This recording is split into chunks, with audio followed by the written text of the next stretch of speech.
Monsieur le ministre duma yàgg dama la bëggoon yóbbante ci président de la République boo demee nga nee ko nañu jàppale lillahi wa rasuli yi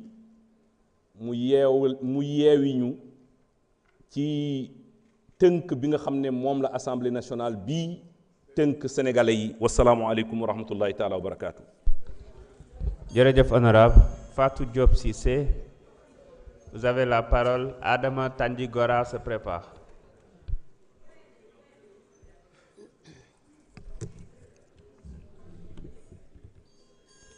Jërëjëf président, jox naa la sa wàccuwaay bu wér. Mes chers collègues, maa ngi leen di nuyu. Mesdames et messieurs les membres du gouvernement, chers collaborateurs de notre institution, chers peuples de ma patrie ci hémicycle bi biir réew mi ak diaspora, assalamu alaikum.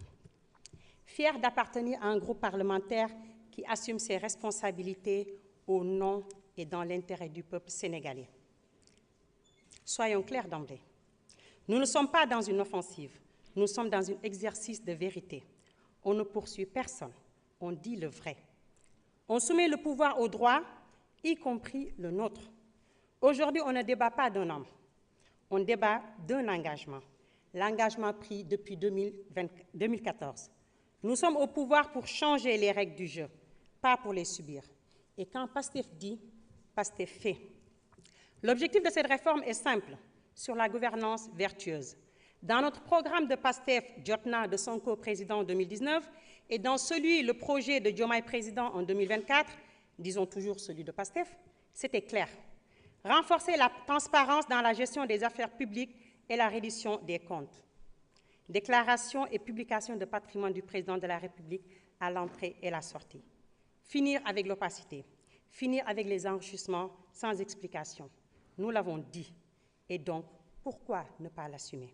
Nous ne sommes pas du genre de ces politiciens qui promettent pendant les campagnes électorales avec un beau programme, puis les rangent dans les tiroirs une fois arrivés au pouvoir. Or, l'article 37 actuel de la Constitution dit « Déclaration de patrimoine à l'entrée du président de la République, point. » Et après, rien. Foras, nada. Mais nit, boy loué kër, da ngay def état des lieux, soy dugg ak soy génn. La République, c'est la maison du peuple. Le président en est le locataire pour 5 ans. En commission, le gouvernement a déposé un amendement. Cet amendement étend l'obligation au président de la République, au président de l'Assemblée nationale et au Premier ministre. Soyons clairs, l'objectif était de nous tester. Car l'article 37 est dans le titre 3 de la Constitution réservé exclusivement au président de la République, intitulé « Du président de la République ». Le Premier ministre et le président de l'Assemblée nationale sont déjà dans la loi sur la déclaration de patrimoine et celle de l'OFNAC, des lois que Pastef a votées ici en 2025, et toujours suivant nos obligations et nos engagements vis-à-vis du peuple sénégalais. Et ces lois disent quoi? Elles assujettissent déjà le président de l'Assemblée nationale, le Premier ministre et les membres du bureau de l'Assemblée nationale, ainsi que plus de 2500 assujettis, même si les vice-présidents de l'Assemblée nationale ne gèrent pas des deniers publics. Alors, pourquoi Pastef a voté? Parce qu'une règle s'impose à soi-même, qui n'est pas une arme, c'est une conviction. Parce que nous n'avons rien à nous cacher. Parce que Djoup, ça commence par soi-même. Mais voter ne suffit pas. Aujourd'hui, nous constitutionnalisons pour les 3. Double déclaration à l'entrée et à la sortie, publication réelle, accessible au peuple, car une déclaration secrète ne vaut rien. Des sanctions sont inscrites dans la Constitution pour que nul ne puisse y échapper demain. Chers collègues, le débat politique s'arrête là où commence l'intérêt supérieur du Sénégal, la souveraineté et la transparence. Nous ne votons pas pour un camp, nous ne votons pas contre une personne, nous votons pour la confiance, pour le Djoubanti. Nous ne pensons ni en 2026 ni en 2029, nous pensons en 2060 et bien au-delà. Ce qui concerne tout le monde doit être dit devant tout le monde. La transparence ne doit pas être une faveur, elle doit être une règle gravée dans le marbre. Cher peuple de ma patrie, cette loi est pour toi, parce que la transparence n'est pas une police, c'est le contrat même de l'impôt, ton impôt. Tu verses selon tes moyens, tu as le droit de savoir où va ton argent. Plus que jamais, on n'entre pas avec une valise pour en sortir avec un immeuble sans explication.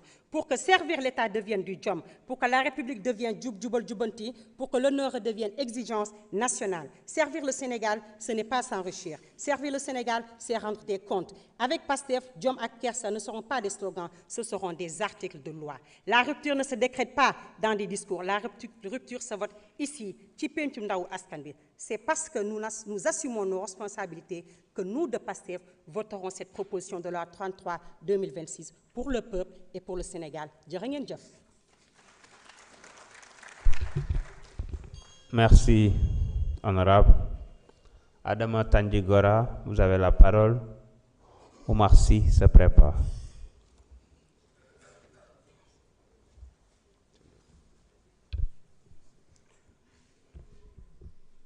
Monsieur le Président, Messieurs les ministres ainsi que vos collaborateurs, honorables députés, Mesdames et Messieurs,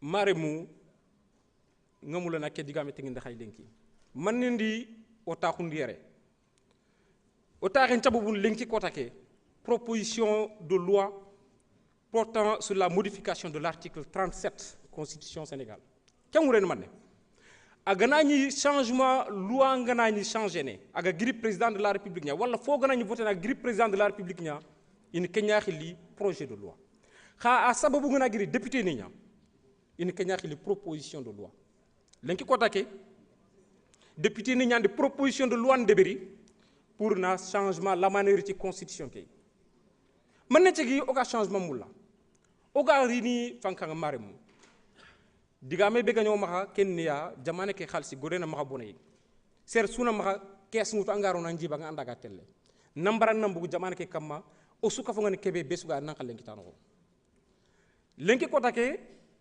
odi wori nanti président de la république ali fi di ko faraxun aha kelanti gemme parce que sarti ñaan agodo jamane le mun na xam kenku nga odi loi ke proposition de loi qui est riti Assemblée nationale pour on a voté président nga angana ni rono anna buru nga xegen ke banna ko xa angana ni bakka xan ko no adi jonga di nga atin tiken de berne mais lenki adunge ati i de berne magantanya fi bané président de l'Assemblée nationale adu premier ministre i xana de berne oti kenya gani odunge parce que on de ya jamane kenan lu ki lenkam kenku nga lenki kotak c'est la grande président de Québec ko aga kilunga ogana loi ke voter lenki agana jofa yana signé ana nya loi nga jamana tu nafa na bege kani digam pana ke ngamul nako afilandi ngamul na jofa de ministre ke seri tangana kité nanti certificat de nationalité en xibar ke bakkel département xongo o tampi ano dema kennam bugo kamma araga ron jamana tu kama ko loi ananya loi nga jamana tu kama odunge kenga mais agana nya go bane ya kama oranti dugani kenga il faut que changement na kité ken no nga yo kenyani il faut que na digam ke kenyande ministre ke xay axana mugu kempalle vraiment fi 40 continuer kundu o tampi kay ci xabaare nga do certificat de nationalité xabaare bandirabe on calminama hande non mi ngari do ko worde proposition de loi portant modification de l'article 37 horko proposition de loi firti proposition de loi ko loi mo nganda da koy député immi ce ko président immi dum wiyete ko projet de loi kono hande non ko député ji mbari décider wadde changement addude firtude toɓɓere wotere e nder constitution sénégal toɓɓere nde ko holɗum wiya ko président sene naata e président yagal yo haal ko jogui somo yalta aussi yo haal ko jogui nde o haalana ɗum ndi o wi ko ala wala hen kono min gartiri loi o hande o wi o jaɓi e dow président de l'Assemblée nationale et premier ministre kamɓe kadi ɓe mbaɗa déclaration mabɓe à l'entrée et à la sortie min mbi min jaɓi soko ɗum parce que min goni ɗo ko leydi ndi kala ko woni bonande min ngala hen kala ko woni guyka min ngala hen so tawi o jaɓi minenne min jaɓi ɗum noon yo gandu ko ɗum addi min ɗo hande so Allah jaɓi ma loi o woote so wootama nawete e présidence so tawi ko haali ko ne hakkille makko o jaɓi kanko hoore makko yo signine so signini ça veut dire que o jaɓi so signinani noon min ganda wona e gonga e makko monsieur le ministre maa ngi lay nuyu di la rappeler benn affaire boo xam ne lu am solo la ci département de Bakel monsieur le ministre sonn nañu ci affaire certificat de nationalité yi dafa mel ni département Bakel la ñu ciblé ñun daal waxoon naa ko fi daaw mais ci baat bu gën a sedd mais tey damay xaw a yëkkati sama baat parce que on en a marre képp ku bëgg carte d'identité foo mënta toll il faut que nga indi certificat de nationalité et pourtant c'est pas général am na ay bërëb yoo xam ne bu ñu bëggee ay pièce d'identité du ñu indi certificat de nationalité lu tax ngeen ciblé ñu ñun di ñu sonal ci affaire certificat de nationalité alors que am na ay distance yoo xam ne 250 kilomètres la te yoon amul ci nawet bi ni kenn mënul déplacer boo bëggee carte d'identité ñu ne la certificat de nationalité da ngay xaar ba décembre pour mën a déplacer wu lu tax loolu bu fekkee mënuñu yem ak ñëpp vraiment ngeen wax ñu ko ñu xam ban disposition la ñuy jël en tout cas situation bi man personnellement bu fekkee jëloo liñ ci mesure man pare naa pour mobiliser la population ñu manifester contre ça parce que c'est de l'injustice et de l'aberration. Merci.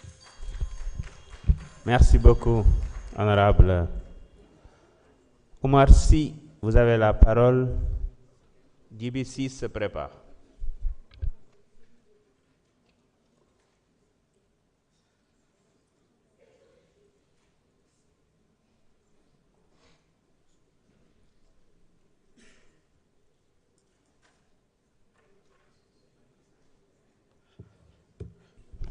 Merci, Monsieur le Président, Monsieur les ministres, chers collègues.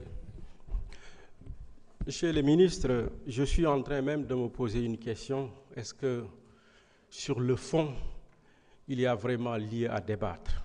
Parce que simplement, depuis le 27 mars 2009, le Sénégal est lié à la directive numéro 1/2009 de l'UEMOA portant code de transparence. Nous l'avons reprise dans notre loi 2012-22. Le Sénégal a ratifié la Convention de l'Union africaine de Maputo. Le Sénégal a ratifié la Convention des Nations Unies